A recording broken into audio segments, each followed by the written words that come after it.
I literally have to go to work soon, but I still deliver your message, and now I'm gonna make my coffee on the run. Yo, see, what can you do for your children when they are exposed to a dysfunctional family unit, narcissistic matrix, brainwashing facility, as I described in a former video? Um, you can give them a space and time to not experience the same.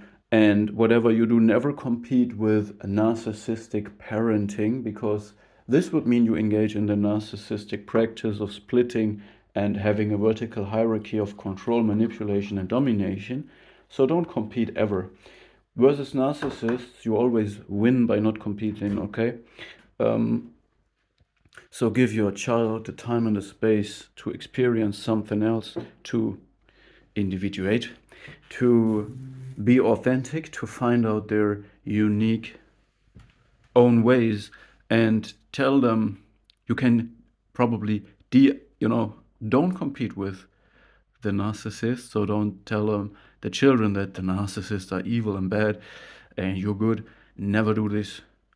But you can help them to kind of de-idealize them and de-reject them. So if in the narcissistic family unit there is the golden child, the scapegoat, the invisible child, the helper child dynamic going, or so some of the children are more rejected than the others, or just run on the side, and there are some who are in the center of attention, the golden child, some are idealized and some are rejected, and so on. Give them a different experience. See, in a narcissistic family unit, the children will intuitively feel that something is wrong, but they're not allowed to express it or feel it even. It's like the uncanny valley effect that they will have to suppress.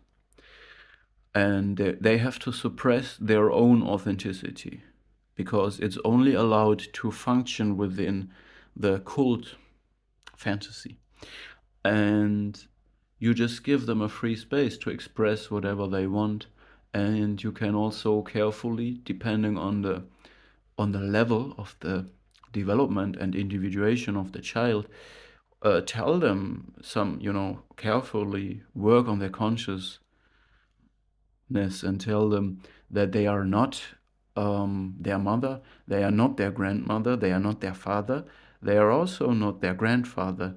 They are something very new and they can do different and better. Not even in these categories. They can simply be whatever they want.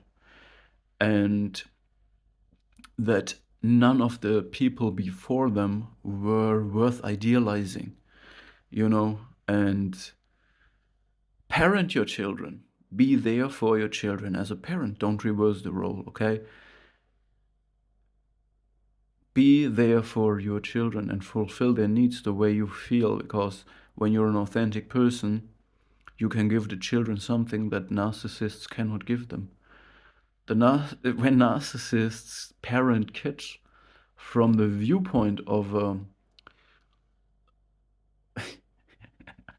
a super sigma empath, what can I say, ENFJ, then what else, what else labels are there? Intuitive, introvert, whatever. No, from the viewpoint of a healthy, normal person, it looks like acting, but they can do better.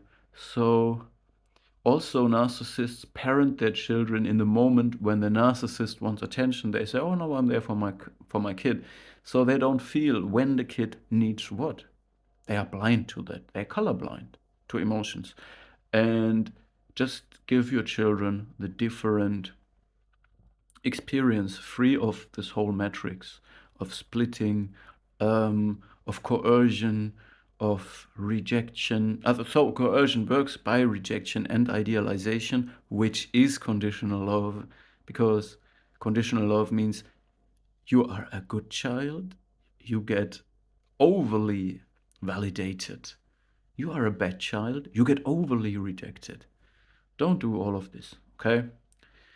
You love your child no matter what the child is. And one of the most important things is when you see, let's say, in a daughter, the same traits as in the mother, or in a son, the same traits as in the father, and you think these are narcissistic negative traits, remember, everything that the narcissist does is human, but in a pathological way, and narcissism is a normal, healthy phase where every child goes through it.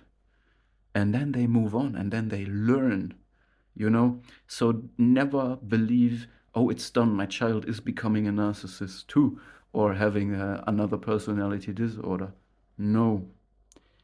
Keep on trusting in your child. Don't reject your child because of that. Or don't idealize it. That's all the rule. That's the only thing that is necessary.